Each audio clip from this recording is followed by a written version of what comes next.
So dear viewers, ఈరోజు మనం చెప్పుకోబోయేది ఏంటంటే నిన్న చెప్పుకున్నటువంటి ప్రజెంట్ సింపుల్కి కంటిన్యూషన్. అంటే ప్రజెంట్ సింపుల్ రోజువారీ పనులు అనుకున్నాం కదా. ఆ రోజువారీ పనులు లేకపోతే యూనివర్సల్ ట్రూత్స్, నిత్య సత్యాలు, అలానే హ్యాబిట్యువల్ యాక్షన్స్ అని చెప్పుకున్నాం. వాటితో పాటు ఇంకా కొన్ని చూడండి, daily actions, habitual actions, universal truths. So universal truths ఇంకా నెక్స్ట్ ఫిక్స్డ్ ప్రోగ్రామ్స్ అన్నాడు. ఫిక్స్డ్ ప్రోగ్రామ్స్ అంటే ఏంటి? ఫిక్స్డ్ ప్రోగ్రామ్స్ అంటే ఇక్కడ చూడండి, ఫిక్స్డ్ ప్రోగ్రామ్స్ అంటే ఉదాహరణకి స్కూల్ పలానా తారీఖు తెరుస్తారు, లేకపోతే క్లాస్ పలానప్పుడు స్టార్ట్ అవుతుంది. ఇది ఫిక్స్డ్ ప్రోగ్రామ్. చూడండి ఇక్కడ ఎగ్జాంపుల్.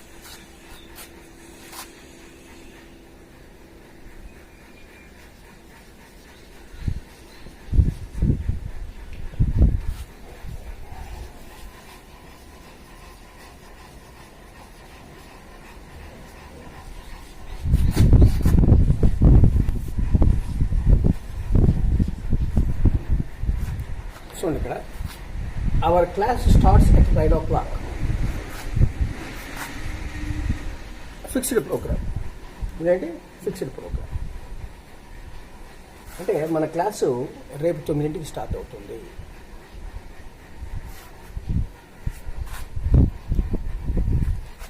ఇక నెక్స్ట్ ఇన్స్టెడ్ ఆఫ్ పాస్ట్ అన్నాం. ఇన్స్టెడ్ ఆఫ్ పాస్ట్ అంటే పాస్ట్కి బదులుగా. పాస్ట్ టెన్స్ అంటే పాస్ట్ టెన్స్ వాడాల్సిన చోట, పాస్ట్ సింపుల్ వాడాల్సిన చోట ప్రజెంట్ సింపుల్ ఎందుకు వాడతామంటే మనం ఏదైనా ఒకదాన్ని వివరించి చెప్పేటప్పుడు, మనం ఒక మూవీ చూసాం లేదా ఇంతకుముందు జరిగిన ఏదైనా ఒక సంఘటనని కొంచెం దగ్గరగా మనం చెప్పాల్సి వచ్చినప్పుడు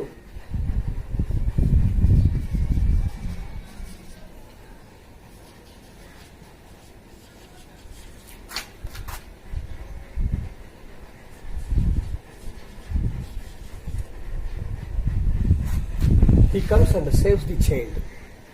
అతను వస్తాడు, ఆ పిల్లని కాపాడతాడు. అంటే యాక్చువల్లీ ఇక్కడ he came and saved the child అనాలి. కేమ్ అనే మాట బదులు, సేవ్డ్ అనే మాట బదులు మనం ప్రజెంట్ సింపుల్ వాడాం. He comes and saves the child అని. అంటే ఈ సందర్భంగా ఇన్స్టెడ్ ఆఫ్ పాస్ట్ అంటే పాస్ట్లో జరిగిన సంఘటనను కళ్ళకు కట్టినట్టు వస్తాడు, అతను వస్తాడు, ఆ పిల్లని రక్షిస్తాడు అని అట్లా చెప్తూ ఉంటాం నెరేషన్. ఇక తర్వాత నెక్స్ట్ ఇక్కడ చూడండి, in clauses replacing future. Future టెన్స్కి బదులుగా కూడా వాడతామంట క్లాజెస్లో. ఏ క్లాజెస్లో మనం చెప్పుకుందాం, వెన్ క్లాజ్ అని. ఉదాహరణకి when I get money I will call you. When I get money I will call you. నాకు డబ్బు వస్తే నేను మిమ్మల్ని పిలుస్తాను. ఎప్పుడు? వెన్ ఐ గెట్ మనీ అంటే when I will get money అని. ఇక్కడ విల్ గెట్ అనే మీనింగ్ ఇది. అంటే ఇక్కడ విల్ గెట్ అనే, కానీ ఆ విల్ మనం తీసేస్తాం. అంటే get, when I get money means when I will get money I will call you. నాకు డబ్బు వచ్చినప్పుడు నిన్ను పిలుస్తాను. అంటే అలాగే ఇంకొకటి, ఇది వెన్ క్లాజ్ కదా, time clause.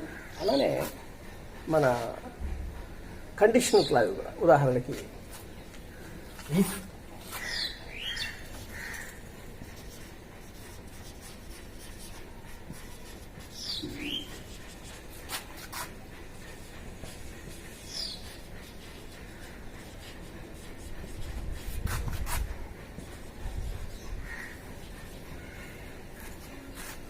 if he passes the exam his father will be happy. If he passes the exam అన్న, అతడు ఎగ్జామ్ పాస్ అయితే his father will be happy. వాళ్ళ నాన్నగారు ఎంతో సంతోషిస్తారు, సంతోషంగా ఉంటారు. అంటే ఇక్కడ పాసెస్ అనేది విల్ పాస్ అనే మీనింగ్, కాకపోతే మనం ప్రజెంట్ సింపుల్లో రాయటం జరిగింది. అంటే ఇన్ క్లాజెస్ రిప్లేసింగ్ ఫ్యూచర్. ఇది టైం క్లాజు, ఇది కండిషనల్ క్లాజ్. ఇక చూడండి, స్పోర్ట్స్ కామెంటరీస్లో కూడా అంతే. బంతి వస్తూ ఉంది, వీడు పరిగెడుతూ ఉన్నాడు దాన్ని పట్టుకోవడానికి అని చెప్పాలనుకోండి. బంతి వస్తూ ఉంది, వీడు పరిగెడుతూ ఉన్నాడు. అర్థమైందా? బంతి గాల్లో నుంచి కింద పడుతూ ఉంది, వీడు దాన్ని క్యాచ్ అందుకోవడానికి పరిగెడుతూ ఉన్నాడు. అంటే కంటిన్యూస్లో చెప్పాలి. అర్థమైందా? The ball is falling and he is trying to catch it అని. కానీ ఇక్కడ ఎలా చెప్తాడు?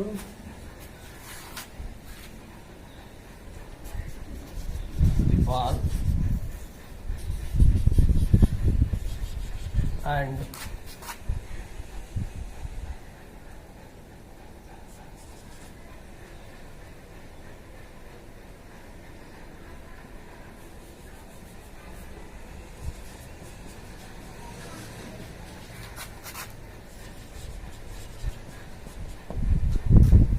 Ball falls and he tries to catch it. అది పడుతూ ఉంది, వాడు దాన్ని పట్టుకోవటానికి ట్రై చేస్తున్నాడు. బాల్ పడుతూ ఉంది, వాడు పట్టుకోవటానికి ట్రై చేస్తూ ఉన్నాడు అని స్పోర్ట్స్ కామెంటరీస్లో. అంటే కంటిన్యూస్ అనమాట. అంటే the ball is falling and he is trying to catch it. ఇక్కడ నెక్స్ట్ కొటేషన్స్లో చూడగా మనం ఎప్పుడు తరచుగా ఉంటుంటాం, spare the rod spoil the child అని. మనం బెత్తాన్ని కనుక పక్కన పెడితే పిల్లవాడిని పాడు చేసినట్టే అని. అదేంటో చూద్దాం.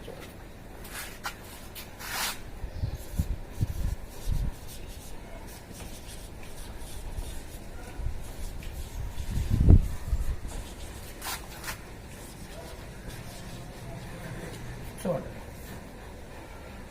Spare the rod spoil the child. Spare the rod spoil the child. Present simple. ఇది సింపుల్. స్పేర్ క్రియ మొదటి రూపం. అంటే you spare the rod, you spoil the child.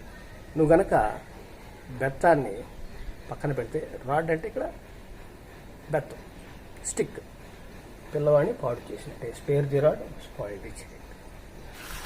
ఇది కొటేషన్స్. ఇక ఎక్స్క్లమేటరీ సెంటెన్సెస్ అన్నాడు. ఎక్స్క్లమేటరీ సెంటెన్సెస్ అంటే ఏంటి? ఆశ్చర్యపో.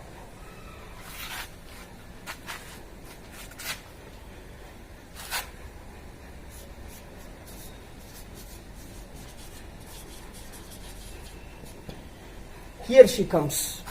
అదిగో వచ్చేస్తుంది ఆమె. Here she comes. ఆశ్చర్యపోతాం. అదిగో ఆమె వచ్చేస్తుంది. హియర్ షీ కమ్స్ అంటే ఎక్స్క్లమేటరీ మార్క్. అలాగే ఇంకా కూడా ఇవి నేను చెప్పుకున్నాను. Daily actions, habitual actions, universal truths. Daily actions అంటే చూడండి ఇక్కడ.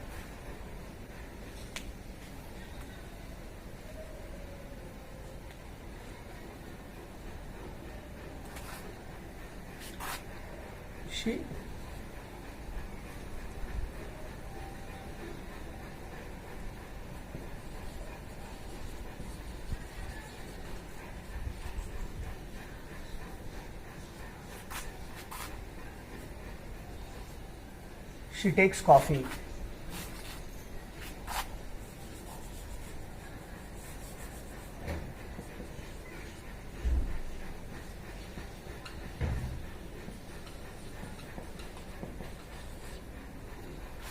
She takes tea every morning.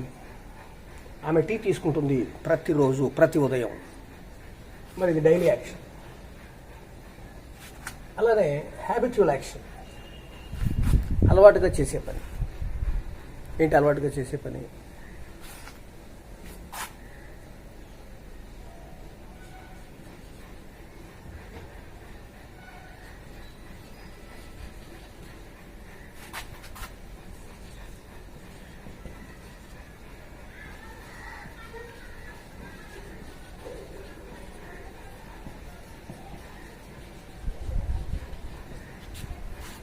He usually copies from others in the exam. వాడు మిగతా వాళ్ళలో కాపీ కొడతాడు ఎగ్జామ్లో, పరీక్షలో.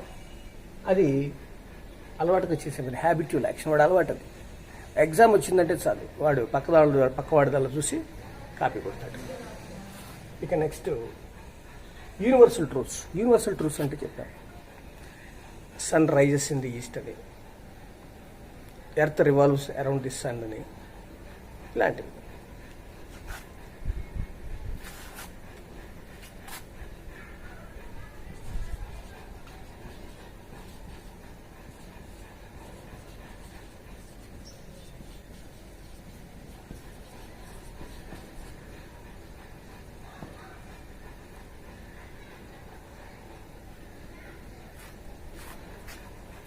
ఇలా ఇంకా జనరల్ యాక్షన్స్, రిపీటెడ్ యాక్షన్స్, పదే పదే చేస్తూ ఉంటాం. ఇంతకుముందు అప్పుడప్పుడు చేస్తుండే అని చెప్పాం. అప్పుడప్పుడు ఉదాహరణకి నేను ప్రతి సంవత్సరం తిరుపతి వెళ్తాను అనుకోండి. ప్రతి సంవత్సరం తిరుపతి వెళతాను అనుకుందాం. I go to Tirupati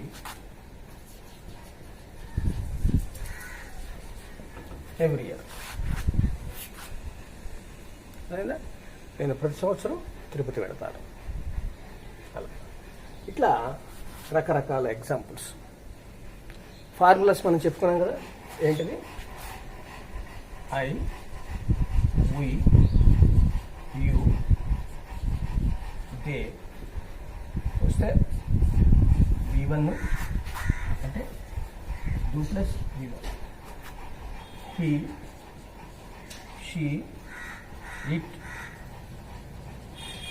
Rama వస్తే V1 ప్లస్ ఎస్